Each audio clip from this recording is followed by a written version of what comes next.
இந்த ஆஸ்கார் விருது, ஐயோ அது பெரிய விருதாக நினைக்கிறது அதுவே பெரிய கொடுமை. அதை வாங்கினா தான் பெரிய நடிகர், அது வாங்கினா சிறந்த நடிகர், அது சிறந்த இயக்குனர் அப்படிலாம் ஒரு மித்து. அது அது ஒரு அங்கே நீங்கள் வாங்கினீங்கன்னா உருப்படி இல்லாதன்னு அர்த்தம். அவன் நாட்டில் சென்று அவனிடத்திலேயே சென்று அவனிடமே வைக்கக்கூடிய ஒரு வித்தையை எங்கள் நாட்டில் இருந்து ஒரு இசைஞானி சென்று செய்திருக்கிறான். இனிமேல் யாரும் பேசாதீங்க, உங்க ஊர்ல எவனும் கிடையாது, நாங்க தான் அப்படின்னு சொல்லிட்டு வந்த ஒரு இசை சாம்ராஜ்யம் இது. இது பெரும் மகிழ்ச்சியா இருக்கு. என்னடா தமிழனால் முடியாது என்ன? தமிழன் எல்லா இடத்திலும் சென்று அவர்களோடு இணைந்து அவர்கள் மனதை வெல்லக்கூடிய ஆற்றல் படைத்தவன் அப்படின்னு இளையராஜா பண்ணியிருக்காரு. இதுதான் சிம்பனிக்குடைய பெருமை. இளையராஜா மட்டும்தான் இளையராஜா மட்டும்தான் அப்படி கொள்ளடிக்கிறாயா, அந்த ஆள் தான் காசு காசப்படுறான், ஞானி சும்மா பட்டை அடிச்சுக்கிட்டு ஏமாத்துறாயா, இதெல்லாம் பொய்யா இப்படின்னு இருக்கிற வன்மம் இருக்கு பாருங்க. மற்ற சாதி வாரியாவோ மதம் சார்ந்தோ ஏதோ ஒரு வன்மங்கள் கூட சேர்ந்துக்குது. எல்லாரும் திட்டும்போது நாமளும் திட்டுற மாதிரி கவர்மெண்ட் படத்துலலாம் வரும், 4 பேர் அடிக்கிறாங்க, ஏன் அடிக்கிறான்னு தெரியாது, நாமளும் 2 அடி அடிச்சு போவோம் அப்படின்னு மாதிரி அடிக்கிறாங்களே அப்படியே. மற்றபடிக்கு இது ஒரு பொன்மாலை பொழுது, இது ஒரு பொன்மாலை பொழுது, கண்ணே கலைமானே, கண்ணே கலைமானே, கண்ணே கலைமானே, செந்தாழும் பூவில், செந்தாழும் பூவில் வந்தாடும் சிறு பொன்மணி அசையும், வளையோசை, வளையோசை கலகலக்க வளையோசை, பனி விழும் மலர், அது கூட போது பனி விழும் மலர் வனம் சிம்பனிங்க அது. பனி விழும் மலர். ஆமாம் பார்க்குறாங்க. யாருமே தமிழ் டைரக்டர் யாரும் வாயாலேயே சொல்லிக்கிட்டு இருக்காங்க சுச்சுவேஷனை. நீ ஒருத்தர் தான் எப்படி காட்சி அமைக்க போகிறேன், என்ன மாதிரி இருக்க போகிறேன்னு சொல்லி நீ வரி வடிவத்தில் கொடுக்குறேன். அவன் படிச்சுட்டு இப்படி வச்சுட்டு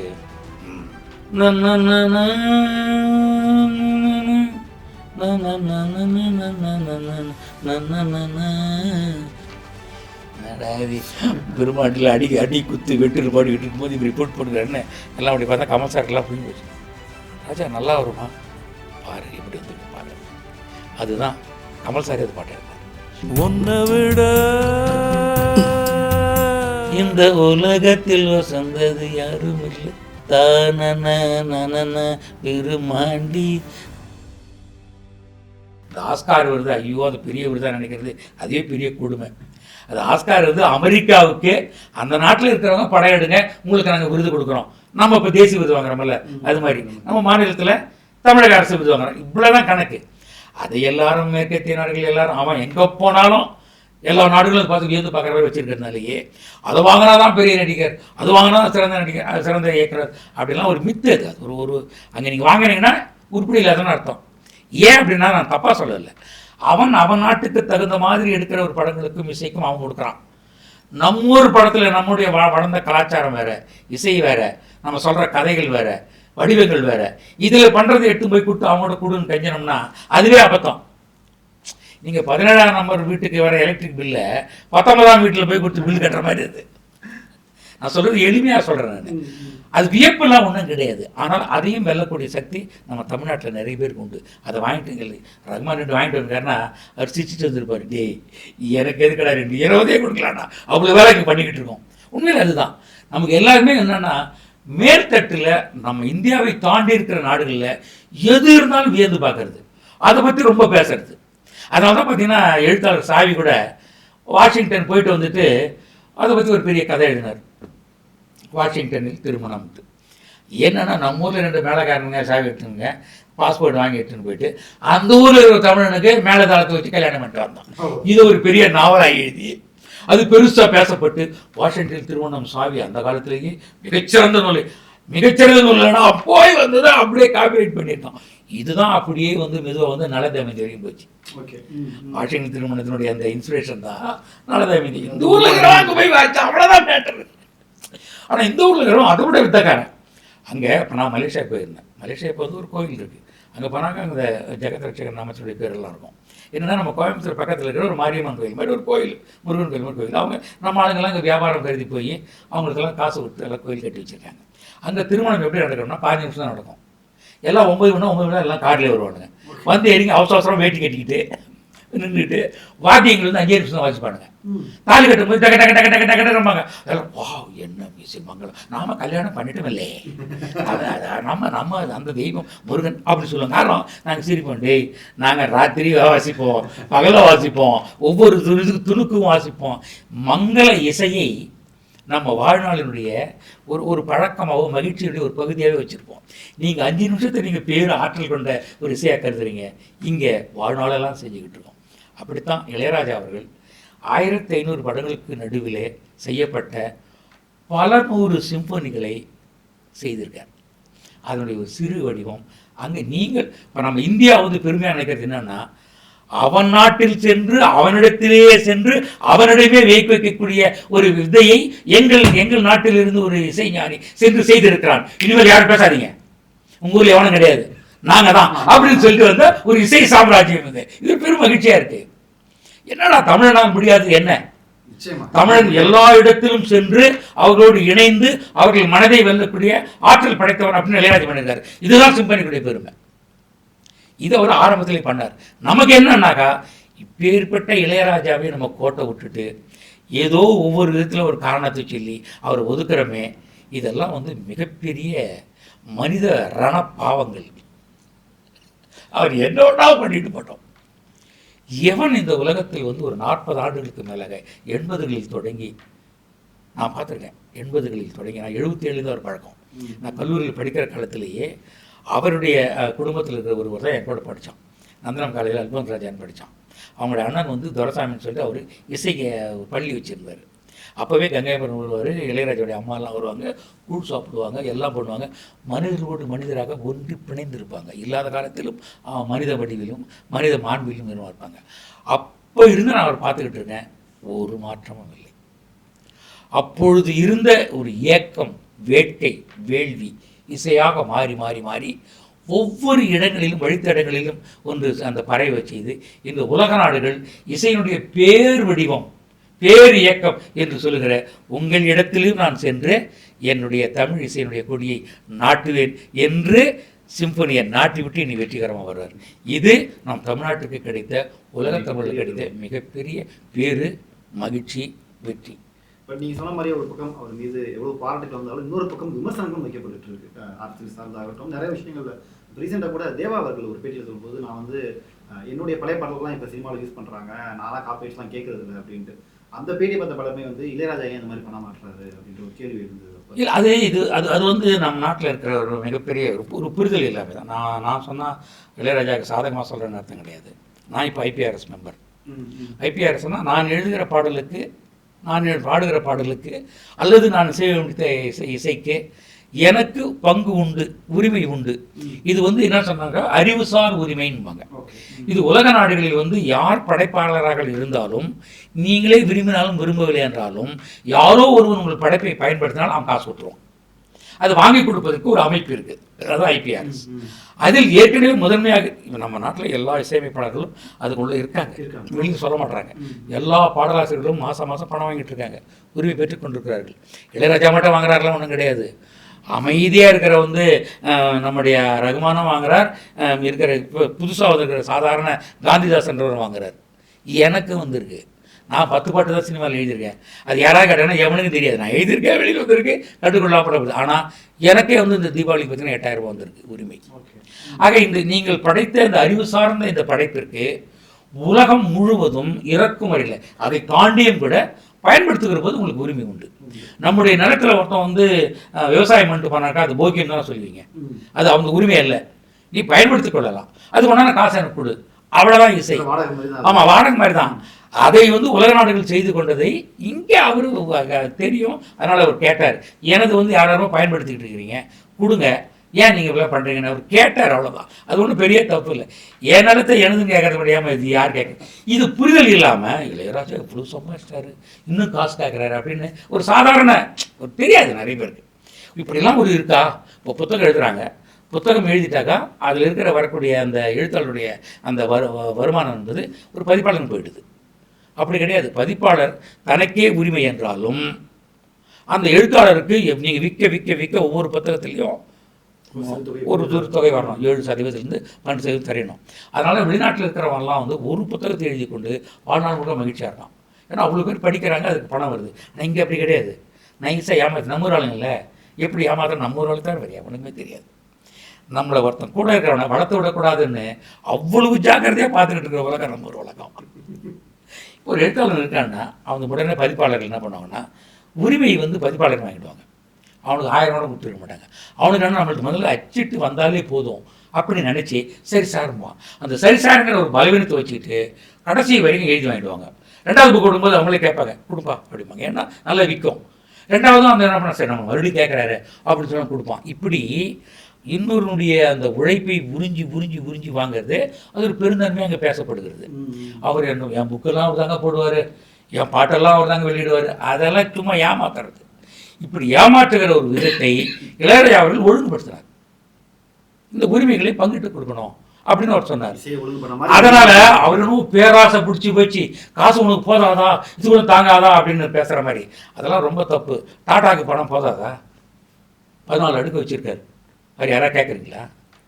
எவ்வளோ பெரிய பணக்காரர்களாக இருக்காங்க. இவனுக்கு இது போதாதா, இன்னும் எதுக்கு உனக்கு காசு வரி கேட்குற என்று சொல்ல முடியுமா? அதெல்லாம் கிடையாது. இளையராஜா என்பவர் வெளி உலகத்தில் இருக்கிற அந்த உரிமையை நாம் சமூகத்திற்கு முதலில் அறிமுகப்படுத்துகிறார். அந்த அறிமுகப்படுத்த அவரோடு சேர்ந்து எல்லா இசையமைப்பாளர்களும் இது சரிதான் பேசாதனால இளையராஜா மட்டும்தான் இளையராஜா மட்டும்தான் அப்படி கொள்ளையடிக்கிறாயா, அந்த ஆள் தான் காசு காசப்படுறான், ஞானின்னு சும்மா பட்டம் அடிச்சுக்கிட்டு ஏமாத்துறாயா, இதெல்லாம் பொய்யா இப்படின்னு இருக்கிற வன்மம் இருக்கு பாருங்க. மற்ற சாதி வாரியாவோ மதம் சார்ந்தோ ஏதோ ஒரு வன்மங்கள் போலாம் சேர்ந்துக்குது. எல்லாரும் திட்டும்போது நாமளும் திட்டுற மாதிரி கவர்மெண்ட் படத்துலலாம் வரும். 4 பேர் அடிக்கிறாங்க, ஏன் அடிக்கிறான்னு தெரியாது, நாமளும் 2 அடி அடிச்சு போவோம் அப்படின்னு மாதிரி அடிக்கிறாங்களே அப்படியே. மற்றபடிக்கு இளையராஜா வந்து அப்படிலாம் கேட்குறாரு. முதன்மையாக கேட்டார். எல்லா இசையமைப்பாளர்களும் பாடலாசிரியர்களும் இப்போ சொல்லணும். அதை இல்லை அவர் மட்டும் இல்லைங்க, இது உரிமை இருக்குது, எல்லோரும் கொடுக்கணும் என்பது தான் ஒழுங்குபடுத்தணுங்கிறது தான். அதனால் வந்து தேவா அவர்கள் கூட இந்த புரிதல் அவர் தெரியும் ஏன் அப்படி சொன்னார்னு எனக்கு ஆச்சரியமாக இருக்குது. அப்படிலாம் கிடையாது. எந்த யார் வேண்டுமாலும் பயன்படுத்திக் கொள்ளுங்கள் அப்படின்னா நீங்கள் ஐபிஆர்எஸ் மெம்பராக காசு வாங்குறீங்களா? நான் அவர் தவறாக சொல்லலை. நீங்கள் ஆல்ரெடி பெற்றுக்கொள்கிறீர்கள். நீங்கள் யார்கிட்ட வாங்காதுன்னு சொல்லிங்கன்னா கல்யாணத்தில் ஒரு 10,000 ரூபா ஒரு வாசிக்கிற ஒரு இடத்துல போயிட்டு எனக்கு அது காசு கொடுங்கன்னு கேட்கறது கஷ்டம். அவனே கஷ்டப்பட்டு கல்யாணம் பண்ணுறான், அதில் தேவா மியூசிக் போட்டாக்கா காசு கொடுன்னு கேட்கக்கூடாது. அது மாதிரி கேட்கக்கூடாது என்று ஒன்று சொல்லலாமே ஒழிய, எப்பொழுது ஒரு படைப்பை வந்து விற்பனையாக மாற்றுகிற போது, பெருவணிகமாக மாற்றுகிற போது, அதில் பெரிய முதலீடு பெறுகிற போது அதில் பங்கு தர வேண்டும் என்பது ஒரு நியாயமான விஷயம். அப்படித்தான் இளையராஜாவுடைய இந்த உரிமையை புரிந்து கொள்ள வேண்டும். அவரை உண்மையிலே போற்றணும். பல விஷயங்களை வந்து உலகத்துக்கு காமிக்கிறாரு. அந்த இயேசுநாதர் சொன்ன மாதிரி தான், எவனொருங்க பாவம் செல்வியோ அவர்கள் கல்களைத்து முதல்ல ஏறிங்கன்னு. அதனால் இளையராஜா மேலே யாரும் கல்லேறிலாம் முடியாது, எல்லாரும் பயன்பெற்றுக் கொண்டிருக்கிறார்கள் நான் நினைக்கிறேன். இறுதியாக ஒரே ஒரு கேள்வி சார். இளையராஜாவுடைய பல பாடல்கள் வெற்றி பாடல்களாக இருக்கும், நீங்கள் பல பாடல்கள் கேட்டிருப்பீங்க. இதுவரை நீங்கள் கேட்ட பாடல்களில் இந்த ஒரு பாட்டு இவர் இப்படி தான் கம்போஸ் பண்ணாருன்னு தெரியல அப்படின்னு நீங்கள் வியந்து ஆச்சரியமாக பார்க்குற ஏதாவது ஒரு பாடல் டீகோட் பண்ண முடியுமா? இல்லை, நான் பொதுவாக ஒரு 7-8 படங்களுக்கு மேலே கமல்ஹாசன் படங்களோட நான் வந்து துணை இயக்குனராக பணியாற்றினால இயக்குனரோடு நான் போவேன். அதுவும் இல்லாமல் அவர் எழுதுன பழக்கினால நாங்கள் பண்ண ஒரு அந்யோன்யம் இருக்கும் எங்களுக்கு.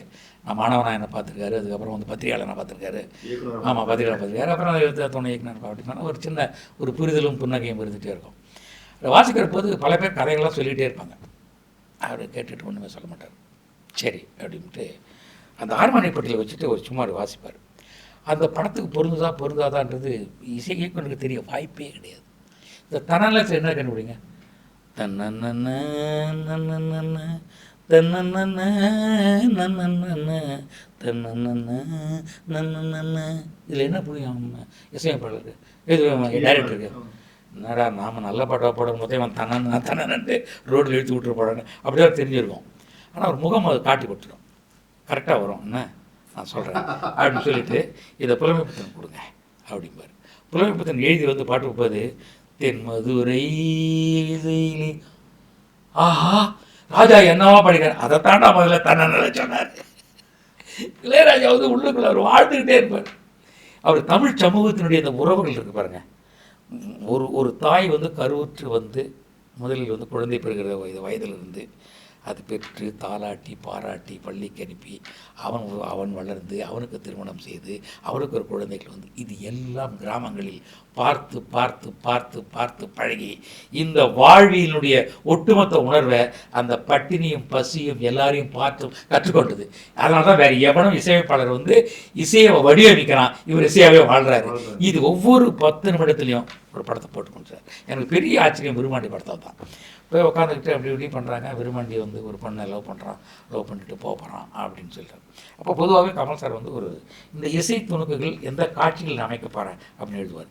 அப்படி நான் அவரை சேர்ந்து அப்படி எடுத்து போய் கொடுக்கும்போது அப்படின்னு பார்த்துட்டு யாருமே தமிழ் டைரக்டர் யாரும் வாயாலேயே சொல்லிக்கிட்டு இருக்கான் சுச்சுவேஷனை, நீ ஒருத்தர் தான் எப்படி காட்சி அமைக்க போகிறேன், என்ன மாதிரி இருக்க போகிறேன்னு சொல்லி நீ வரி வடிவத்தில் கொடுக்குறேன். அவன் படிச்சுட்டு இப்படி வச்சுட்டு சரி சொல்லுவோம் அப்படின்ட்டு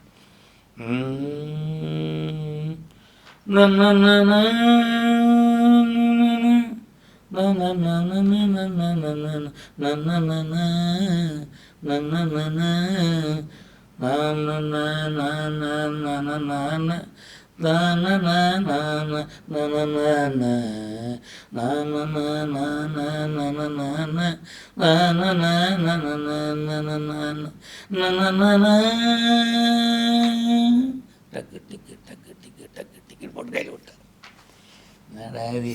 பெருமாட்டில் அடி குத்து வெட்டுன்னு பாடிக்கிட்டு இருக்கும்போது இப்படி ரிப்போர்ட் பண்ணுறாருன்னு எல்லாம் அப்படி பார்த்தா கமல் சாருக்கெல்லாம் புரிஞ்சு போச்சு. ராஜா நல்லா வருமா பாரு, எப்படி வந்திருக்கும் பாரு. அதுதான் கமல் சார் இது பாட்டு இருந்தார். உன்னை விட இந்த உலகத்தில் வசந்தது யாரும் இல்லை எவரும் இல்லை தானன விருமாண்டி நானன செய்வாண்டி. பாருங்க, அப்போது எந்த சொற்கள் எங்கேயோ போய் நின்று இந்த வாத்தியக்குழியில் அமையும் அப்படின்னு உள்ளுக்குள்ளே ஒரு வாழ்கிறார். ஒரு கமலஹாசனும் அபிராமியும் அந்த நிலா வெளிச்சத்துக்கு நடுவில் ஒரு பனை ஓலை இருக்கிற ஓடைக்கு நடுவில் போகிற போது என்ன மாதிரி இசை இருக்கணும், என்ன மாதிரி அமைதி இருக்கணும் என்பதை அந்த ஒலி ஒழுங்கில் சில நிமிடங்களில் ஒரு முடிவு பண்ணி அவர் தனன நமக்கு என்னது தெரியும், நமக்கு நடக்கிற மாதிரி தானே தனன. ஆனால் அதுக்குள்ளே அவர் வாழ்வியலை அவர் அது நுழைத்து தருகிறாருன்னா இந்த வித்தையை வேறு எவர் செய்ய இயலும், இந்த ஒலி ஒழுங்கை எவர் நுகர்ந்திருக்க இயலும், இந்த ஒலியின் மாண்பை எவர் பெற இயலும். இளையராஜா என்கிற ஒற்றை தமிழன் பரப்புகளில் புல்லின் நுனியில் இருந்து சிலிர்த்து விழுகிற அந்த பனித்துளிகளை கால்கள் பட்டு சிலிர்த்து நம்முடைய உள்ளத்தில் இருக்கிற அந்த உணர்வை வேறு எவரும் தர இயலாது. இசைஞானி இளையராஜா ஒரு உன்னத தமிழன் மட்டும்தான் தர முடியும். அதனால்தான் சிம்பொனி வரை சென்று சாதாரணமாக நிகழ்த்திவிட்டு மிகச் சாதாரணமாக வந்து தன் வாழ்வை துவக்குகிறார். இந்த சிம்பொனி என்பது ஒரு ஆரம்பம்தான். பல வடிவங்கள் அவர்கிட்ட இருக்குது. அவர் திருவாசகம் பண்ணதெல்லாம் ஒரு சிம்பொனி தான், Tamil symphony. How to name it என்ன, இது மாதிரி அவர் 2-3 முன்னாடியே பண்ணிட்டார். நத்திங் பட் விண்டு. இதெல்லாம் காற்றுக்கு என்ன மொழி, நான் என்ன பெயர் வைப்பது என்னெல்லாம் அவர் பண்ணி பார்த்தார். என்னென்னா அவர் வந்து அவருடைய இசை துணுக்குகளை, அவருடைய இசை அந்த ஒழுங்கை ஒரு புத்தகமாக எழுதி ஒரு இந்தியாவில் இருக்கிற அனைத்து பள்ளிகளும் இசைப்பள்ளிகளும் பாடம் நடத்த வேண்டும். நடத்தினால் இந்தியாவில் இருக்கிற மிகப்பெரிய இசை இந்த வல்லமை உலகத்தை தாண்டி தாண்டி வியக்க வைத்து கொண்டே இருக்கும். அது எங்கிருந்து தொடங்க வேண்டும் என்றால் மொசாட்லேருந்து அல்ல. மொசாட் ஐரோப்பிய நாடு மட்டும்தான். பித்தோவன் அல்ல, அவன் அங்கே மட்டும்தான். அந்த சிம்பொனி துவங்கி வைத்த ஹேடன் கூட அந்த இந்தியா அந்த ஐரோப்பிய நாட்டுக்கு மட்டும்தான். ஆனால் இளையராஜா ஒருவர் மட்டும்தான் உலகம் தாண்டி இருக்கிற எல்லா மனிதர்களுக்குமான இசை ஒழுங்கு ஒலி வடிவத்தை தரக்கூடிய ஆற்றல் பெற்றவர். எனவே இளையராஜா இசைப்பள்ளி என்று உலகம் முழுவதும் தொடங்க வேண்டும். இந்த சிம்பொனி போல இசையின் இளையராஜாவுடைய பாடல் நுட்பங்களை, இசை ஒழுங்கு நுட்பங்களை பயிரிட்டு உலகம் முழுக்க பல்கலைக்கழகங்களில் எழுதி படிக்கப்பட வேண்டும். இது நான் இங்கே இருக்கிறதுக்காக சொல்ல வரல, நான் தொடர்ந்து பார்த்து கொண்டிருக்கிறேன். நான் வந்து சென்னைக்கு வருகிற 76 வருடத்திலிருந்து இப்பொழுது வரும் நெருங்கியும் விட்டும் அகன்றும் ஒன்றியும் நான் அவரை பார்த்து கொண்டிருக்கிறேன். அவர் இசை என்பது ஒரு படிக்கப்பட வேண்டிய மனித ஒழுங்கு உலகம். அதை சிம்பொனி சென்று விட்ட இளையராஜா அவர்களை இந்த தமிழ்நாடே கொண்டாடுகிறது. உலகத்தில் இருக்கிற அனைத்து தமிழர்களும் கொண்டாடுகிறார்கள். இசைராஜா இளையராஜா மேலும் மேலும் மேலும் வெல்லுங்கள், பயணப்படுங்கள். கண்டிப்பாக இளையராஜா பற்றி பேசுறதுக்கு நிறைய பேர்கிட்ட ட்ரை பண்ணேன். பட் சரியான அளவு நான் தேர்ந்தெடுத்திருக்கேன்னு நினைக்கிறேன். அவ்வளவு சிலாகிச்சு இளையராஜா பற்றி சிம்பொனினா என்ன அப்படின்ட்டு ஈஸியாக அவருடைய இசை மாதிரியே எளிய மக்கள் வரைக்கும் புரியுற மாதிரி விவரிச்சு சொன்னீங்க. கடைசியாக சின்னதாக ஒரு கேம் செக்மெண்ட் போட்டு போயிடலாம். திஸ் ஆர் தட் அப்படின்ற ஒரு கேம் செக்மெண்ட். இளையராஜாவுடைய பல பாடல்கள் இருக்கு. அதில் ஒரு சில பாடல்கள் எனக்கு பிடிச்ச பாடல் 2 பாடல் சொல்கிறேன். 2ல எது உங்களுக்கு பிடிச்சிருக்கு நீங்கள் பண்ணலாம். என் இனிய பொன்னிலாவே ஆர் இது ஒரு பொன்மாலை பொழுது. இது ஒரு பொன்மாலை பொழுது. இது ஒரு பொன்மாலை பொழுது ஆர் கண்ணே கலைமானே. கண்ணே கலைமானே. கண்ணே கலைமானே ஆர் செந்தாளம் பூவில். செந்தாளம் பூவில் வந்தாடும் தென்றல். ஓகே. செந்தாளம் பூவில் ஆர் மடை திறந்து. மடை திறந்து ஆடும் நதி அலைதான் நிழல்கள். மடை திறந்து ஆர் வழிநெடுக காட்டுமொழி. வழிநடுக காட்டுமொழி தான் ஹேட்ஸ் ஆஃப். அது வந்து ஒரு பெரிய ஒரு சந்தோஷத்தை படுறது. வழிநெடுக காட்டுமல்லி சிறு பொன்மணி அசையும். சிறு பொன்மணி அசையும். ஓகே. சிறு பொன்மணி அசையும் வளையோசை. வளையோசை கலகலக்கல. வளையோசை பனி விழும் மலர்வனம். அது கூட போதே பனி விழும் மலர்வனம் சிம்பனிங்க அது. பனி விழும் மலர்வனம். ஆமாம். பனி விழும் மலர்வனம் இளங்காத்து வீசுது. பனி விழும் மலர்வனம். பனி விழும் மலர்வனம். பனி விழும் மலர்வனம் தென்றல் வந்து தீண்டும். தென்றல் வந்து தீண்டும் போது. ஐயோ, அழகான இசை பயணம் அது. எனக்கு தெரிஞ்சு மாறிட்டு தான் இருக்குன்னு நினைக்கிறேன். ஒரு பாடல் நம்ம அது ஒரு நதி தொடங்குற இடத்துல பார்க்குற ஒரு அழகு வேற. அப்புறம் அப்படியே கீழே வந்து அருவியாக விழும். அதுக்கப்புறம் அப்படியே நடந்து நதியாக போவோம். அப்படியே போயிட்டு வயக்காடு வரைக்கும் போவோம். ஆனால் எல்லா இடங்களுமே அது ஒரு அழகு தான். அது மாதிரி தான் இளையராஜா இசை. ரொம்ப நன்றி சார். நிறைய விஷயங்கள் இளையராஜா பற்றி பேசுனீங்க. கண்டிப்பாக நீங்கள் சொன்ன மாதிரி அந்த அவருக்கான ஒரு பல்கலைக்கழகங்கள் அடுத்தடுத்த உயரங்களும் அவர் போவார் அப்படின்னு கண்டிப்பாக நம்ம நம்பலாம். உங்களுடைய நேரத்தை செலவிட்டு இளையராஜா பற்றி பல விஷயங்கள் பேசுறதுக்கு ரொம்ப நன்றி சார். ரொம்ப நன்றி ரஞ்சித். ஒன் இண்டியா தமிழுக்கு மிக்க நன்றி.